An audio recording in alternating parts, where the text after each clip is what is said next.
Әлеге тракторны үзе жиған Зейнур Кәримов иске булса да файдасы күп, шәхси хуҗалыкта техникасыз булмый, пішен жиганда бигрәк.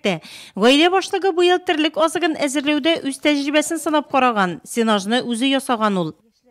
Печәне кирәк кырып, печәне саламы дигән кебек, сенажны таптатасың. Аның инде кушалар, конечно, компонентларын. Әгәр барып чыксалар теләсә, быел тагы ясармын дип торам инде. Моны син чынлап тора. Монысы әле как пробный гына иде. Бүгінгі көндә Кәримовлар хуҗалыгында 8 баш савым сыйыры, моннан тыш итешен үгезләр асрыйлар. Моның өстенә еш бозаулар да шактый. Гаилә башлыгы сүзләренә караганда, әле бу шик түгел. Шуңа да мини ферманы иркен зур итеп төзегәннәр. Акчасын сыраз алдык без. И нәрсәсенде? Акча булса дәүләттән яхшы инде. Моны ясый алдым, әлегә ясарга кирәк. Моны сөт бәясен генә чирәдиләр дә. Ну, компенсация бирәбез диләр инде. Кәримовлар гаиләсендә 3 баланы укыту, аякка бастыру, сөттән, итне сатканнан кергән табыштан. Бер алар гаиләсе генә түгел. Яңа Әмзә авылы халкы шулай көн күрә, терлекне күп итеп асрыйлар биредә. Шуннан кергән керем белән яши сала халкы.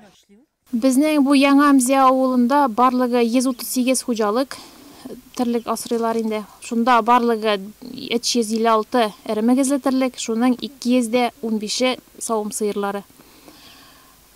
Мини фирма төзүчеләр бездә барлыгы авыл сайты буенча 7 кеше алды, шуның 4-се бу яңа Әмзә авылыннан. Халыкта сөт бәясе буенча бераз әз генә шунда ризасызлык беленсә дә, халык әле терлекләрне киметергә ашыкмый. Ветеринар чаралар өчен субсидия бирелгәнгә сөенә Әмзәләр. Сөт бәясе арзан булу күңелләрен төшерсә дә, терлек башына биреләчәк субсидиягә өметләнә алар.